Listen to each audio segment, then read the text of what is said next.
de extensão, mas que lá é muito cooperação técnica, que a universidade vive disso, inclusive. E a flexibilidade. A maioria dos cursos lá, esse conceito de pré-requisito, se existe algum pré-requisito, pode ser resolvido numa reunião, numa conversa, e resolveu. Aqui, os modelos curriculares que temos são grades. São grades que prendem. Prende. E produzem situações que são absolutamente insensatas. Que você pensa, não é possível isso ser realidade, mas é. Eu conversei muito hoje na hora do almoço com Jair Mari, né? E aí eu estava dizendo a ele, eu estou convencido que um problema sério da universidade brasileira é ela ser instituição do Estado, regida por normas que impedem a criatividade e a inovação. E esse é um problema muito sério que nos coloca em uma desvantagem enorme em relação ao resto do mundo. Para finalizar, que eu já estou falando muito sobre, já derivando do assunto, a questão da formação de professores. Se continuarmos com a fragmentação disciplinar tão precoce na formação de professores, não temos saída. O interior do sul da Bahia, eu chamo brincando o Deep South da Bahia, né? O sul profundo da Bahia, você não tem professores de física, não tem professores de matemática, não tem professores de química, não tem professores de biologia, não tem professores de inglês, não tem professores de computação para se fixar num lugar distante, 1000 quilômetros da capital mais próxima. Não é possível. E nós temos ainda um modelo de formação nas universidades, a formação que, aquela história, por que a interdisciplinaridade não vem depois? Porque já é tarde, a cabeça dos sujeitos já é formada dessa forma, ou não é formada de jeito nenhum. Então, eu concordo com você, o desafio é grande e precisa ser posto para as universidades públicas. E aí eu posso até fazer uma certa provocação.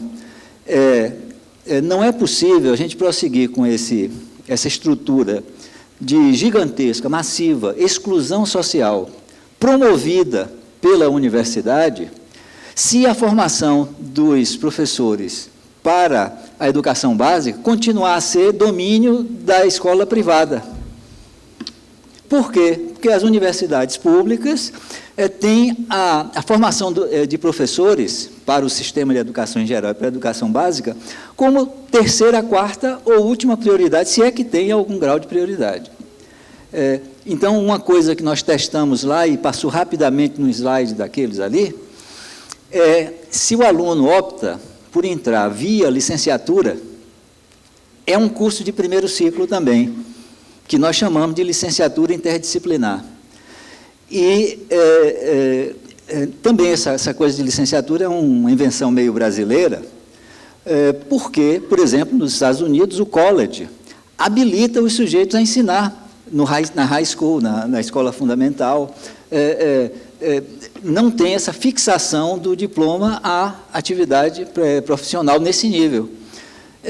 Nós poderemos ter no Brasil, nas universidades federais, um primeiro ciclo que seja uma formação prioritária para licenciaturas nas grandes áreas do conhecimento, em que o sujeito primeiro se forma como professor da educação básica e, em segundo ciclo, acrescenta uma formação profissional, que pode ser até uma licenciatura específica disciplinar, mas também pode ser uma engenharia, pode ser uma medicina, pode ser um curso de direito e outros desses cursos canônicos. Isso testamos lá no sul da Bahia e é a inovação, João, diferente do que a Federal da Bahia ou o ABC tem, que são as licenciaturas interdisciplinares e que a Helena também testemunhou a potência desse modelo, né? Licenciaturas que a gente lida, eu lidei com pedagogo, a professora Silvia está aqui, mas se a gente não resolver o problema do ganho do professor, ele não vai. Não. Porque ele vai, mas ele pode chegar no final do college, ele pode ir para a licenciatura. Mas para ganhar essa miséria na estrutura da escola básica, quem quer? onde ele quer. Ele não tem esta... Isso é fundamental na formação de professores. A gente tem sistemas de formação de professores em Guarulhos, nós temos formação de professores em outra área, mas como que a gente vai querer que os professores queiram e como que a gente vai ter uma educação de qualidade se a gente não der nenhum estímulo quando ele acaba esse sistema para ele ser um professor? Se a gente falar, olha, faz o bacharelado interdisciplinar, que quando acabar você vira professor, você tem licenciatura e pode ser professor dentro da estrutura. Mas só que ele não quer. Do jeito que está a situação, ainda indo para lugares, correndo risco na sua própria vida. Quer dizer, esse sistema tem que mudar. Senão é impossível a gente ter um número que queira fazer isso. Então, quer dizer, ele é muito integrado, esse sistema, eu acho que o bacharelado interdisciplinar, na sociedade como um todo. Professora Emília. Bom, boa tarde a todos, mas eu queria aqui cumprimentar em público o Renato. Obrigado, Renato. Acabei não conseguindo falar contigo. É um prazer tê-lo de volta aqui. E eu gostaria, mas eu vou continuar, acho que o Naumar é a pessoa que acabou trazendo todas essas discussões.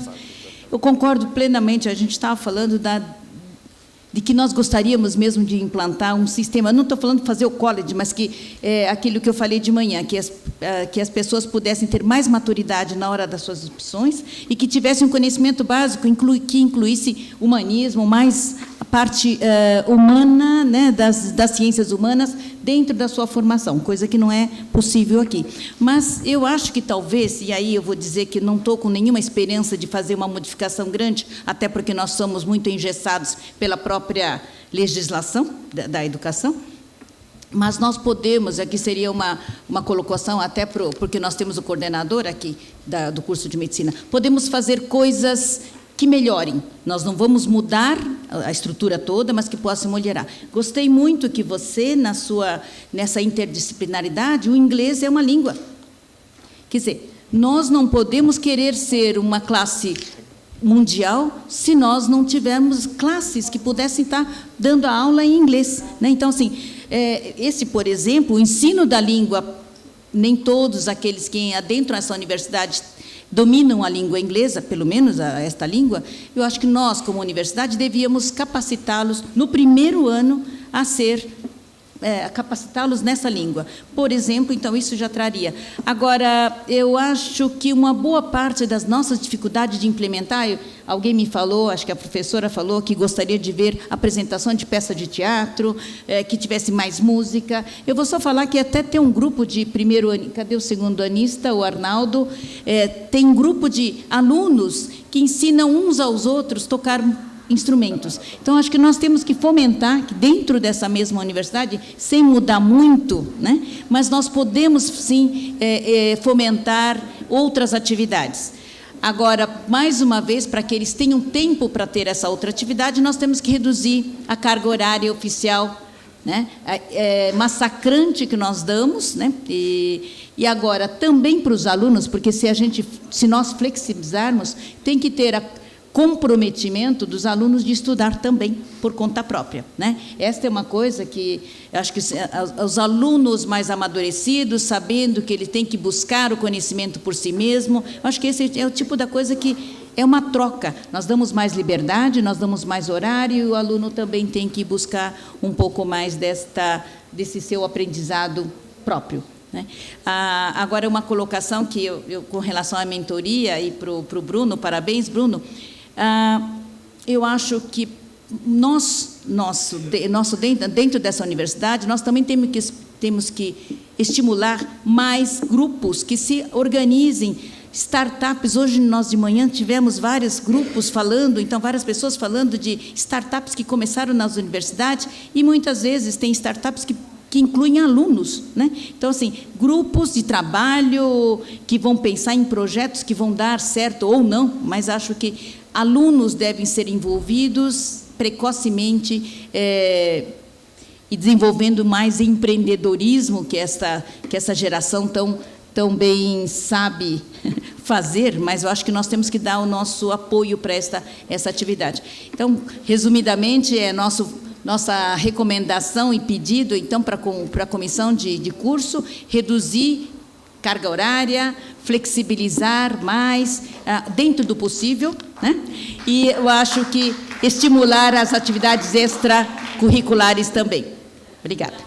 Professor, eu vou responder como coordenador de curso. Então, assim, é realmente o nosso sonho agora com essa acreditação, a gente realmente ter mais tempo para o nosso aluno ter autonomia, né? Nós temos 9.500 horas do curso médico e a gente pode, sem sombra de dúvida, transformar essas aulas em estudos dirigidos, onde o aluno... Então, a gente precisa realmente da participação para a gente tentar reduzir a nossa carga, é o nosso sonho, reduzir essa carga para 7.200 horas e quase 2.000 horas fazer estudo dirigido. Então, é o que a gente precisa.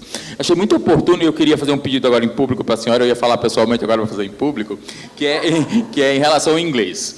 Existe uma base do MEC que chama English Online, que a Unifesp, até o ano passado, ela assinava e os nossos alunos tinham acesso a estudar pelo MEC, de uma forma gratuita, inglês, durante 6 anos.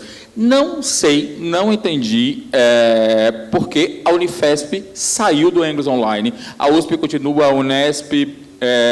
e o nosso aluno não consegue acessar o English Online mais. Então, eu gostaria de fazer um pedido público, mas a Unifesp saiu e os alunos que faziam um curso, eles não conseguem acessar mais. Então, eu vou pedir para a nossa diretora fazer esse acesso à Pró-Reitoria e à Reitoria, para que a Unifesp volte para o English Online, para que os nossos alunos consigam ter esse inglês, que é uma base maravilhosa, é do MEC, então é um pedido em público, tá bom? Muito obrigado. Eu acho que... A diretora da Escola Paulista de Medicina tem que pedir não sei quantos níveis superior até chegar na reitoria para uma coisa básica dessa. Quer dizer, a autonomia da Escola Paulista de Medicina é essa. A diretora da Escola Paulista de Medicina tem poder para fazer as coisas. mas precisa aí precisa saber, não vou defender, mas precisa saber o que foi que levou, porque quem assina como universidade, nesse caso, é a reitoria. Então, eu não sei o que levou, porque tem, inclusive, pela CAPES tem várias outras línguas.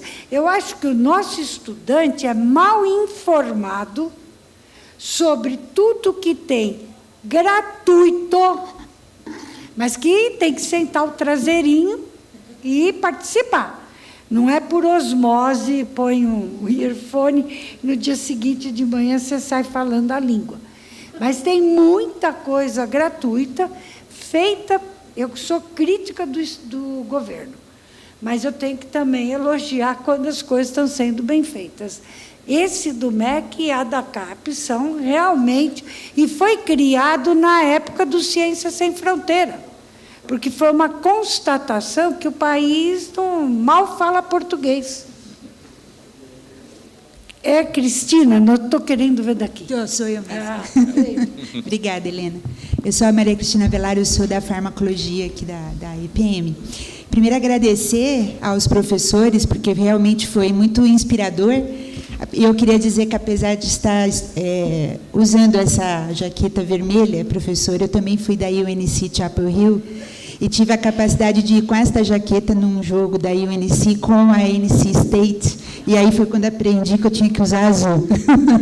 Mas, assim, o que me inspirou, na hora que o senhor falou de ter ficado lá na UNC, e o Renato C. da Duke, é que o meu período que eu estava fora do país, e foi o período do meu pós-doutorado, eu fiquei lá no Taylor Building por um bom tempo, e me impressionava, e eu procurei, né, eu já era professora, estava no meu primeiro ano aqui, quando fui, fiquei 2 anos e meio lá como pós-doc, e eu procurei, naquele período, ver experiências, né? Lá na Duke, Renato, eu tive a oportunidade, aí, como já na farmacologia, de assistir, me permitiram que eu assistisse, como ouvinte, algumas aulas, mas do curso de enfermagem, de farmacologia. E lá, até, curiosamente, é dado por enfermeiro, né?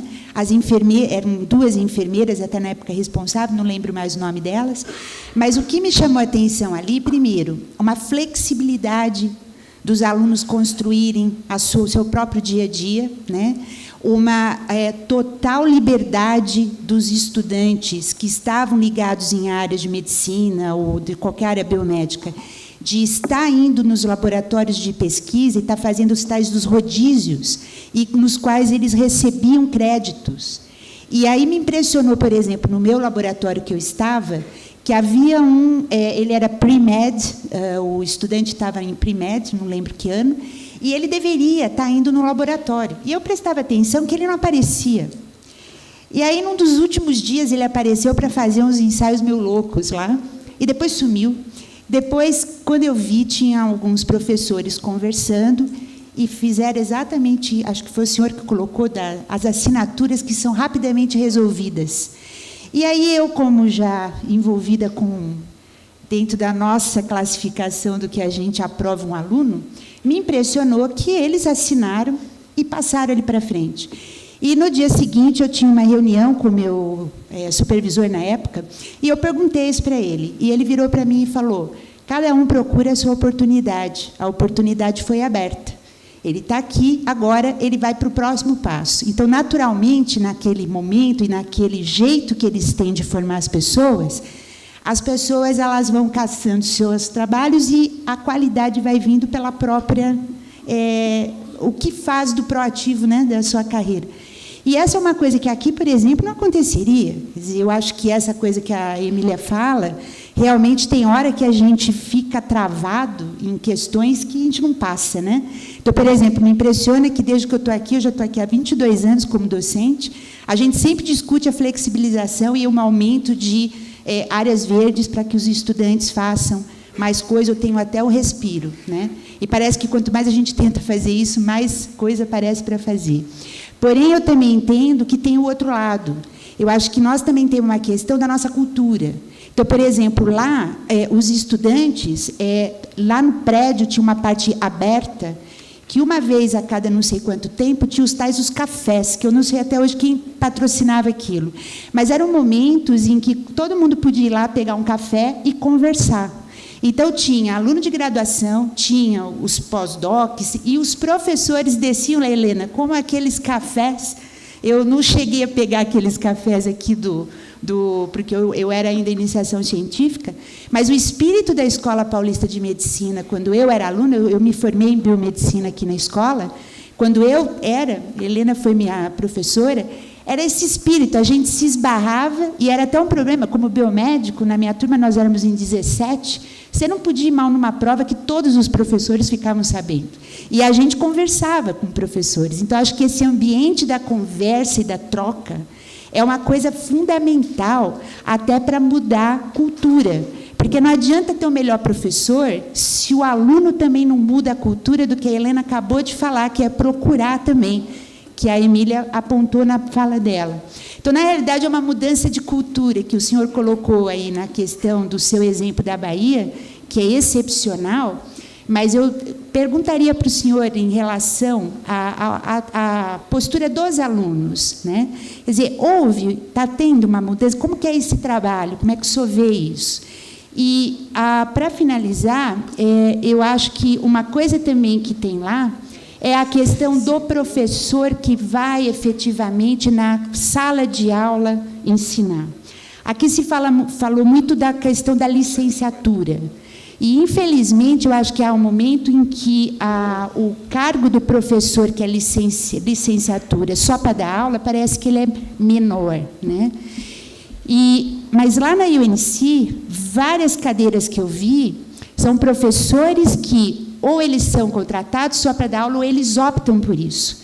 E lá, eu não sei se ele ainda está, mas, por exemplo, na cadeira de farmacologia, um professor que foi atraído da Austrália... Cristina. Oi. Já estou acabando. Ele foi contratado para justamente pensar e direcionar alguns estudos e currículos de programas lá. E a gente não tem isso aqui. Quer dizer, a gente é a gente mesmo, a gente tem que ser o cientista, o professor, o gestor e tudo, né?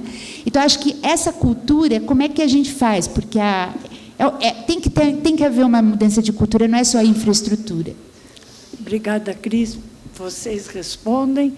E eu não quero que saiam, porque eu tenho um aviso, mas eu só vou dar o aviso quando a gente acabar. Então, por favor, e depois eu passo para o professor. Tá. A questão cultura institucional é ao mesmo tempo um tema fascinante de investigação, de pesquisa. Toda aquela discussão de manhã sobre a antropologia médica trabalha com a questão de cultura nas instituições. Agora, também serve muito para a gente como uma certa justificativa para não mudar, não transformar. Porque, sendo uma coisa de cultura, e cultura é tão difícil de mudar, então é um belo obstáculo para que até a gente fica desculpado de não insistir mais. Eu faço essa observação sem nenhuma intenção de contrastar com algumas observações que foram feitas da dificuldade de trazer a inovação na universidade já estabelecida. Pelas brechas que a universidade estabelecida tem e pelos incômodos que muitas vezes ela causa. Eu tenho certeza que muita gente que se expressou aqui não se sente confortável em estar numa instituição que faz mais do mesmo, que repete sempre, que é aquele cotidiano monótono. Tem gente que está aqui porque é inquieto, criativo, quer deixar uma marca na vida. E aí a esperança é que essas pessoas se juntem, criem alguma sinergia e sejam capazes de não só contestar, mas enfrentar os embates com isso que a gente chama assim, genérico de acultura institucional. Agora, Cristina, né? Cristina tem razão em levantar a questão em relação aos estudantes. Quer dizer, o que é que os estudantes vêm buscar na universidade no Brasil? A maioria dos estudantes vem buscar uma formação profissional em um projeto pessoal, individual ou familiar, mas um projeto pessoal, com pouca consciência de que é uma instituição pública sustentada, mantida pelo dinheiro daqueles que não estão nela. E aí a gente tem esse elemento de cultura, vamos chamar assim, de cultura brasileira, que considera o público como de ninguém, em vez do público ter, assim, ter uma referência da sociedade, quer dizer, dessa sociedade complexa que a gente tem. E aí, me permitam, assim, propor uma reflexão que, evidentemente, não é muito profunda, mas não pode encerrar aqui. É que essa universidade, ela é funcional e orgânica à sociedade que a gente tem, onde uma minoria muito pequena da população detém poder econômico e, daí, poder político. E aí, o que é que a instituição nossa, para essa organicidade, precisa ser? Ela precisa ser boa no limite, mas não boa demais. Ela não pode ser excelente, não pode ser a grande crítica da própria sociedade. Esse segmento da sociedade não interessa que a gente seja isso, mas que nós reproduzamos, não sei se a conjugação está correta, mas que sejamos capazes de reproduzir essa minoria o mais rápido possível nas suas posições. E o que quer dizer o mais rápido possível? Que o jovem dessa classe, aos 15, 16 anos, já tenha o seu destino traçado pertencendo a esse mesmo grupo. Isso é analisado, muitos sociólogos da educação analisam, principalmente o Bourdieu, né? E a nossa universidade pública no Brasil faz isso brilhantemente. Daí que entrar direto nas profissões é parte dessa dinâmica, porque com rapidez resolve a questão. Aí tem um elemento que eu acho que contrasta a cultura institucional das universidades fora do Brasil com dentro do Brasil. O processo de entrada no Brasil é marcante do destino do sujeito. Por isso que o vestibular, a aprovação no vestibular é tão celebrado pela classe média e classe alta brasileira. Porque entrou, precisa fazer um esforço muito grande para não sair, porque o sistema nosso o grande divisor foi a entrada. O processo seletivo em cursos que têm valor social e político mais alto é tão difícil, tão duro, que bastou entrar que no primeiro dia de aula tem uma cerimônia que já celebra quase que a saída. Os signos que os nossos estudantes recebem já na primeira semana de acolhimento, depois do vestibular, marcado por simbologias medievais, o famoso trote, marca socialmente esse sucesso, né? Esse primeiro dia, essa primeira semana, já diz assim, o seu destino, o seu sucesso já está garantido. E aí, a mensagem que se transmite é uma mensagem muito diferente daquela que nós vemos nos nossos alunos em outras realidades, principalmente nos Estados Unidos, onde a formação ela é modular e reconhecida a cada etapa, com processos duríssimos de avaliação. Por que aqui aquele comitê de professores não teve problema de assinar? É que aquele jovem, para ganhar o acesso a diplomas e graus, passará por avaliações rigorosas e independentes. E nós não temos isso na nossa cultura universitária. A começar pela pós-graduação. Quem trabalha em pós-graduação no Brasil e quem trabalha em pós-graduação em outros países, sente esse contraste. Eles se interessam muito pouco pelo processo e vão diretamente no efeito. Então, como eu falei, é uma reflexão um pouco profunda, mas para a gente refletir que tem alguns elementos que chamamos de cultura, mas que são pedras de toque que algum grau de intervenção precisa rapidamente ser realizado, senão pagaremos o preço de um atraso. Quer dizer, hoje, a própria reprodução da sociedade brasileira não depende mais dela própria. E aí eu acho que a nossa universidade precisa ser capaz de fazer essa contestação nesse estado de coisa. Eu estou entendendo também que eu posso já completar, né? Pode sim. Ah, tá. Não, realmente agradecer muito, não só a carinhosa acolhida, rever muitos amigos que eu tenho poucas oportunidades, e agradecer especialmente, assim, muito carinhosa, de amizade de muitos anos, a apresentação e comentários que minha amiga Helena fez no começo e que eu não fiz o devido registro quando falei, mas eu queria, no final, demarcar especificamente isso aí. E me colocar, Emília, à disposição, se vocês toparem avançar nessas linhas, nessas direções, contem comigo em todos os momentos, nas oportunidades possíveis. Pessoal, então, só para finalizar, então, fazer a palavra final e de agradecimento para o professor Renato e para o Bruno, então, palavra final, e a gente finaliza e passa para a professora Helena para terminar essa mesa tão rica e tão produtiva nessa tarde. Bom, Écio, para mim, na verdade, só agradecer. Realmente, como o professor Rubens Belfort falou, eu tenho uma cirurgia marcada amanhã, uma hérnia de disco que está me machucando muito aí, mas espero resolver, mas quando a gente chega aqui parece que vai embora, né, a dor.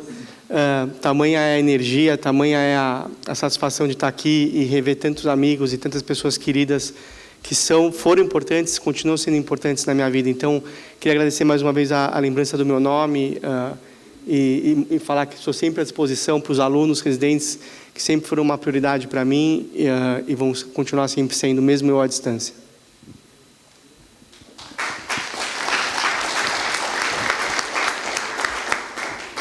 Bom, primeiramente queria agradecer a doutora Helena Nader, que me convidou. Bom, acho que, como vocês viram, eu sou o único aluno que pôde subir aqui, pôde conversar um pouquinho com vocês. É uma grande honra, porque eu até estava comentando com alguns amigos meus o que levou a me escolher, né? Porque todos aqui são doutores, já são pessoas renomadas, e eu estou no 4º ano de medicina. Mas tentei trazer um pouquinho da experiência que eu tenho, um pouquinho do que eu faço e um pouquinho da ideia de tentar ajudar um pouquinho mais o próximo, tá bom? Obrigada.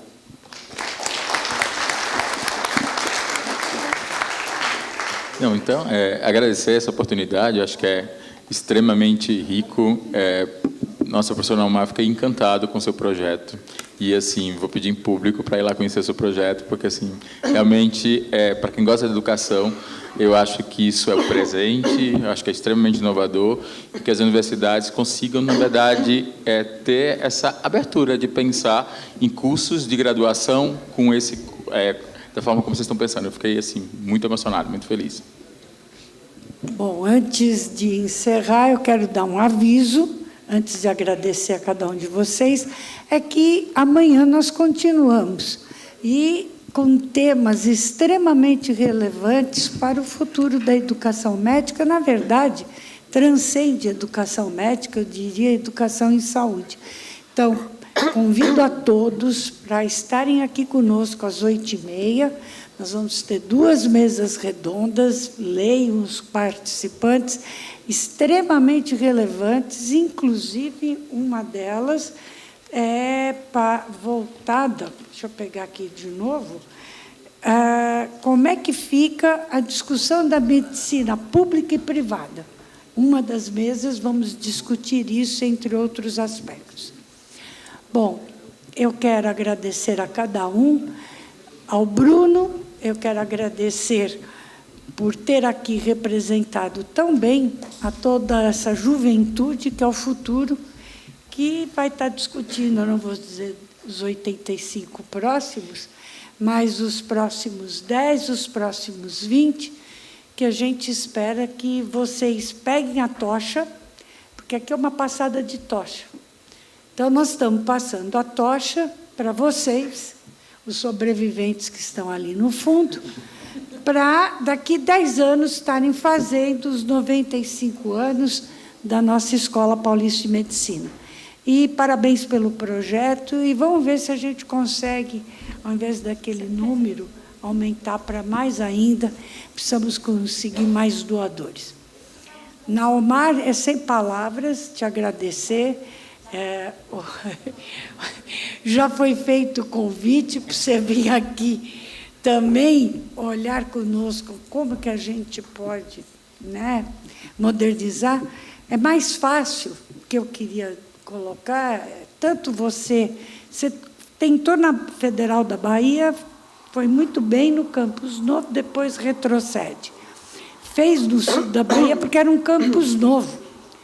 A Federal da ABC, a mesma coisa. E nós aqui tivemos sucesso. Que todos os outros campos foi diferente.